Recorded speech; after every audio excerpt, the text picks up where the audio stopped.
já apareceu lá no céu. Amém? Junto com aqueles que já morreram antes de nós em Cristo. Olha para o teu irmãozinho e fala assim, você pode pedir duas coisas. Ou morrer antes, ou ser arrebatado sem morrer. Olha, que trombeta é essa? Aleluia. Quando estava estudando esse assunto, Deus me levou a um texto. Depois você anota, mas depois você vai lá. Quando Josué entra na terra prometida e Jericó está na frente. Você lê devagarinho, você vai perceber uma coisa interessante. Está escrito lá.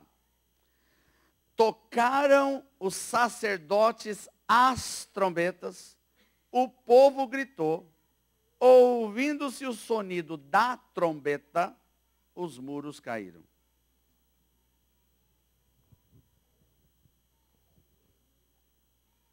Os sacerdotes tocaram as trombetas, vírgula, o povo gritou, vírgula, ouvindo-se o sonido da trombeta, os muros caíram. E você descobre que essa trombeta que tocou em Josué capítulo 6, é a mesma trombeta que tocará no arrebatamento, porque ela não é de homem, é a trombeta de Deus. Porque tem gente, irmãos, não vieram aqui hoje. Tem gente que ainda acredita que as muralhas de Jericó caíram porque o povo gritou e tocou as trombetas e o barulhão derrubou. Tem gente que acredita nisso, irmão. Irmão, aquelas muralhas não caíam com nada, são muralhas de 3 metros de largura, pedra daquela mais grossa, alta, que lá não cai com um grito. Ela caiu porque a trombeta de Deus tocou. Agora, por que a trombeta de Deus tocou? Porque o povo obedeceu. Não arrebatamento vai se ouvir uma trombeta, não é a dos sacerdotes, vai ser a de Deus, porque ela será ouvida no seu espírito. É o tempo de ouvir a trombeta, por quê? Porque no Velho Testamento a trombeta quando tocava era para chamar o povo. Quando Deus tocar a trombeta, Ele está chamando o seu povo dos 4 cantos da terra. Oh, aleluia! Aleluia! Pode pular um pouquinho aí, eu quero que vá para essa palavra arrebatamento. A palavra arrebatamento no grego é a palavra harpazo, que significa arrancar, levar embora. E no latim, essa palavra significa raptura, raptado, ou seja, removido no espírito. Isso é arrebatamento. Deixa eu falar algo para você. Quando você ouve um pastor falando sobre arrebatamento, usando a Bíblia, e muitos fazem isso, amém? A gente até fica meio preocupado com os sinais que estão muito perto, sim ou não? Ok. Mas e quando o diabo está falando? Alô? É porque a coisa é mais séria. Existe um livro, por favor, não comprem. É um livro do inimigo. Esse livro é totalmente psicografado. Todo mundo sabe o que é psicografia. Ou seja, a pessoa que escreveu, endemoniada, escreveu o livro. Esse livro vai falar sobre algo que no bojo, você lendo, eu tive que ler esse livro inteiro. Só a misericórdia de Deus. Você descobre que eles estão preparando o mundo para o arrebatamento. Como? Eles começam a falar nesse livro dos extraterrestres. Então eles começam a explicar, é bem grande o livro, todo psicografado. Então eles dizem, nós somos os extraterrestres, nós estamos do lado de fora da Terra, cuidando da Terra. Porque nós sabemos que a Terra está em evolução e ela pode a qualquer momento ter problemas grandes e nós não queremos que ela seja destruída. Numa das naves está o capitão Jesus. E quem escreve esse livro é o capitão de todas as naves, que é Astar. Ele que escreve o livro. Então ele diz o seguinte, olha que coisa interessante. Nós queremos a paz na terra. Então nós estamos cuidando da terra. Mas nós sabemos, eu estou resumindo, amém? Nós sabemos que na terra tem seres superiores e seres inferiores.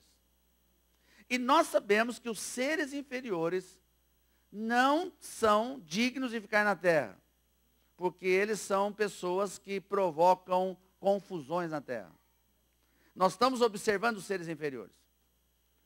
No dia que esses seres inferiores criarem uma grande confusão, nós vamos descer e vamos levá-los para a purificação. Purificação na nova era é morte. Depois deles purificados, nós vamos descer e reinar com os seres superiores. Alô? Isso significa que todo mundo que não tem Jesus pega um livro desse, quando houver o arrebatamento, o que vai chegar para ele? Não é arrebatamento. Isso aqui foram os extraterrestres que levaram aqueles que estavam atrapalhando a gente, os crentes.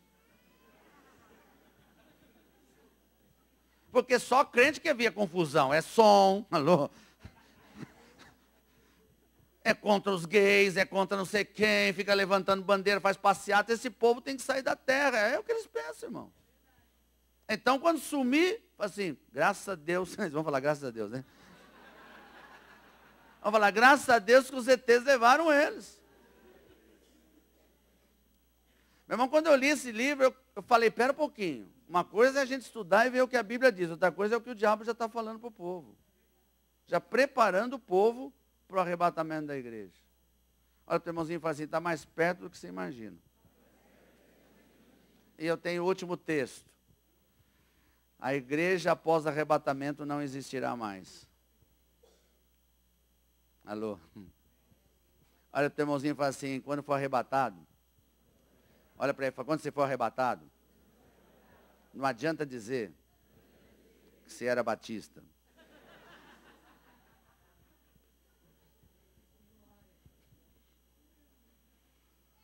Porque depois do arrebatamento, não existe mais igreja. Alô?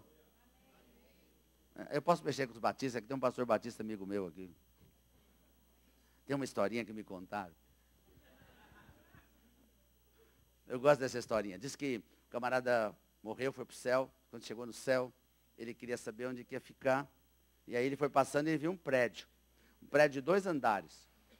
E do lado de fora, não ouvia som nenhum, porque era tudo fechado com vidro contra som, né, contra ruído.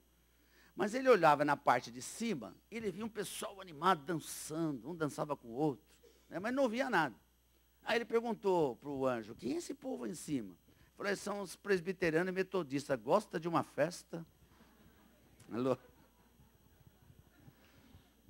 Aí ele olhou o povo embaixo também, mais ou menos, mas não se escutava nada. Aí o anjo falou assim, esses são os pentecostais, a gente põe anti-ruído porque ninguém aguenta o barulho deles aqui no céu.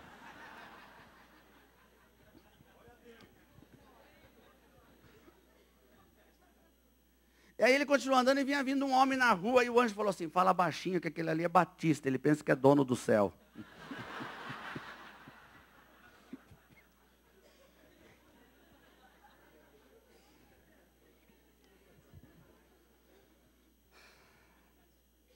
Fala para o teu irmãozinho, quando você for arrebatado, você vai passar pelo tribunal de Cristo. Não tem jeito. Todos nós seremos julgados. Por que nós seremos julgados? Olha para o teu irmão e diga assim, não é para ser salvo ou não ser salvo. Olha para o teu irmãozinho, quem aceitou Jesus e for arrebatado, está salvo, vai viver eternamente com Jesus. Mas ninguém pode ir para o céu ou para o inferno sem ser julgado. Só que o julgamento do crente não é para condenar, porque você já está salvo. O julgamento é para estabelecer quais são os galardões que você vai receber.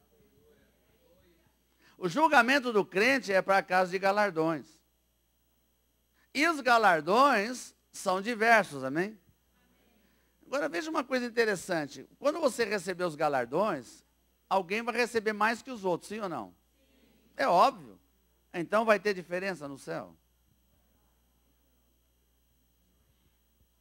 Na nossa cabeça, sim, mas lá no céu, não. Então como que dá a diferença entre galardão e galardão? Como é que funciona isso no céu?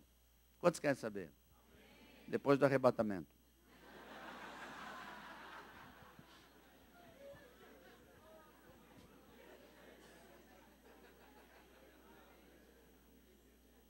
até hoje, você pode imaginar todos esses anos de estudo, de conversar com muita gente, até hoje, só uma explicação justificou para mim, só uma, de um garoto de 10 anos. Esse garoto deu uma explicação que eu falei, essa é a melhor explicação, porque todas as outras só quando chegar no céu, irmão. Não tem como explicar a diferença de galardão, se no céu não tem competição, não tem ciúmes, não tem inveja. Como é que Deus dá mais para um, dá mais para o outro, por causa do trabalho que ele fez na terra? Tem que ter alguma coisa. Aí esse garoto chegou para mim, irmãos, é verdade, 10 anos ele tinha. Ele falou assim, pastor, o senhor está vendo essa igreja aqui? Eu falei, sim. O senhor sabe que essa igreja foi construída por membros da igreja? Eu falei, não sabia. Tem uns senhorzinhos, até são de idade agora, não tinha nada aqui. Eles vinham aqui de dia, de noite, punha tijolo, trabalharam, puseram laje, trabalharam anos aqui para essa igreja ficar pronta, pintaram. São os irmãozinhos, tem alguns aí, ó, são de idade, ó. Eu falei, que legal, esses aí trabalharam. Aí ele falou assim, toda vez que eles entram na igreja, eles têm uma alegria diferente da minha. Falei, como assim? Porque quando eles entram aqui, eles lembram que eles puseram a mão na obra, que eles puseram tijolo, que eles fizeram isso, e lá dentro deles tem uma alegria diferente. Agora, você está vendo aquele outro irmãozinho ali? Sim, ele é recém-convertido. Ele não pôs a mão na obra, ele não pôs tijolo, nada. Ele tem a alegria de ser salvo, mas ele não tem a mesma alegria daquele velhinho que pôs o tijolo, que pôs...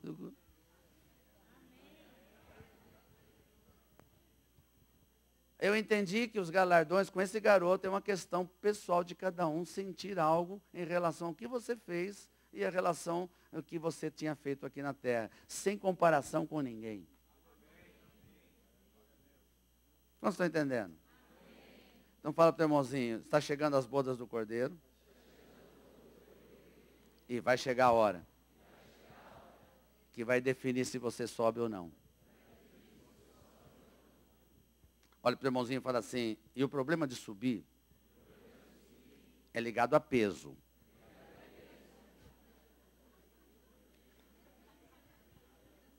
Fala assim, mas não está ligado ao peso físico. Porque não é esse corpo que sobe. É uma questão espiritual.